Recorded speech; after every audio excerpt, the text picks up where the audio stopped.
This is 5 on your side at 4. Focused on you.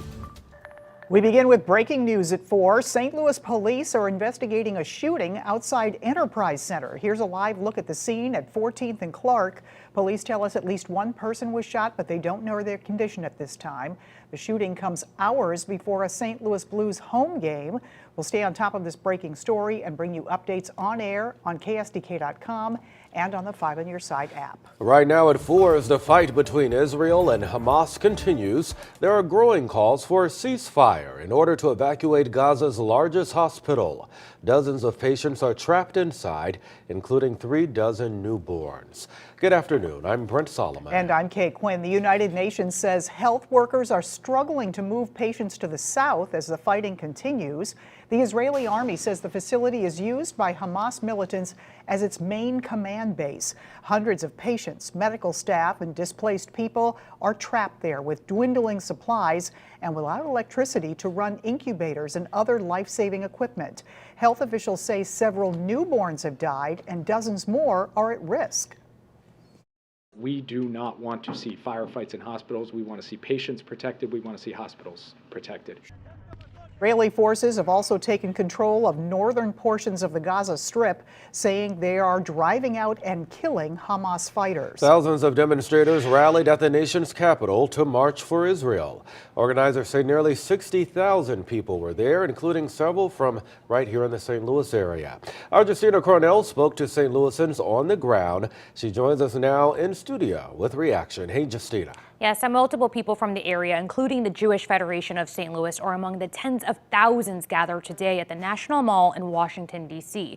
Now, organizers say the march is for Israel, but also a march to free hostages and a march against anti-Semitism. The feeling of solidarity is felt in Washington, D.C. and here locally, too. Today, the Jewish Federation of St. Louis partnered with the Jewish Community Center to host a rally watch. An estimated 300 people signed up to view the 3-hour event together. Whether they're in St. Louis or at the Capitol, they tell me they're feeling united.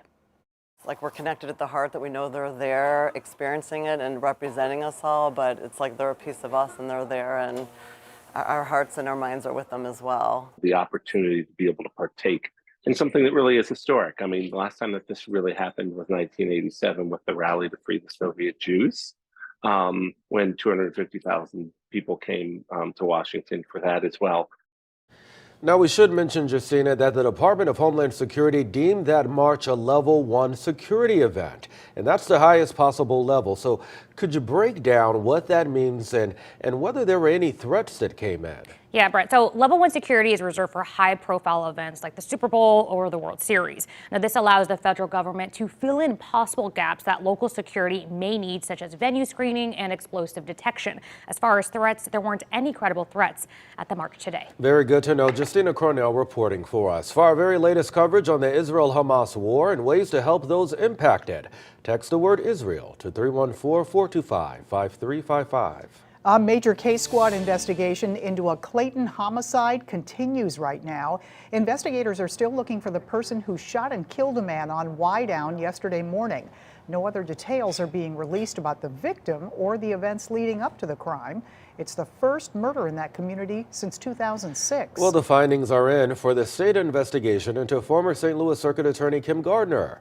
The 62-page report released late last night, and it found Gardner failed to prosecute violent crime in the city for several years.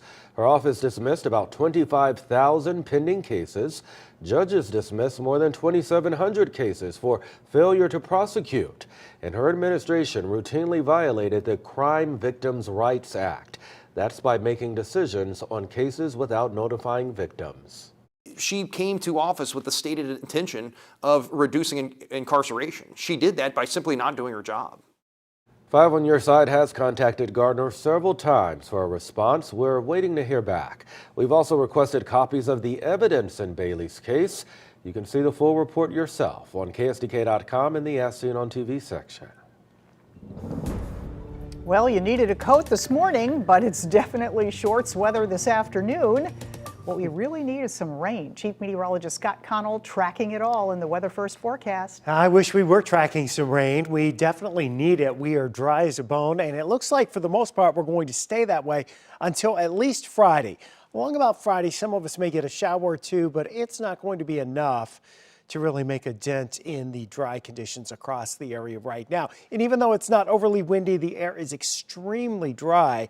So again, use caution if you're burning anything outside. Right now, looking at a bright sky around the St. Louis area as we await sunset in the next hour or so. And you await traffic there on 70. Look, if you're waiting for somebody out in Wentzville coming from St. Charles, traffic really slowing down there through that construction zone approaching Zumbel. You're looking at temperatures across the area in the mid-60s this afternoon. The high clouds have been just south and east of St. Louis, but this air incredibly dry. You may notice that with some chapped lips or maybe a little extra static cling on some of your clothes, pulling them out of the dryer. As we head through the remainder of this afternoon and into tonight, it's another chilly night. We do have 2 more mild to warm days, though, to go before we see a bit of a change, and that change does bring us a shower opportunity as we head towards Friday. More on that in a few minutes. Okay, we'll see you then. Thank you, Scott. A labor shortage continues to be a major problem for industries everywhere. That's right. Right now, St. Louis County is looking to fill dozens of jobs across several divisions. Following your side's Mercedes McKay reports that the clock is ticking for some of those spots.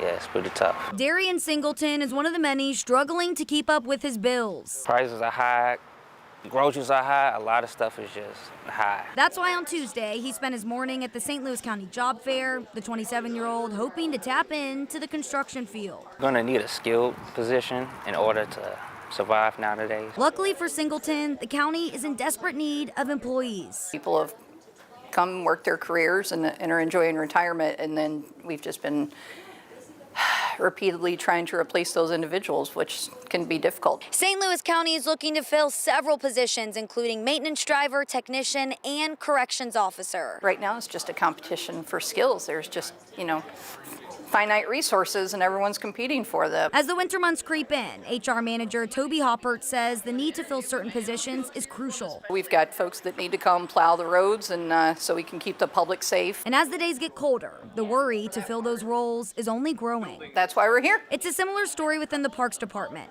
Public Information Manager Ann Radford says they have over a dozen vacancies. We're looking from forestry supervisors to carpenters, structuralists, foremen, asphalt crews. With over 70 parks and 1,200 acres, Radford says without staff, things get pushed back and delayed. It's a lot of work, and we just want to be able to share it and beautify it for our residents. At the end of the day, the county's just hoping more people who want to provide a public service will join their team.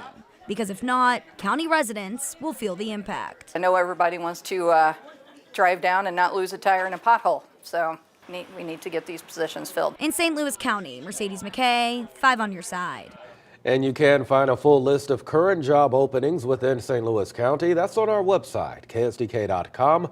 Just look under the As Seen on TV section.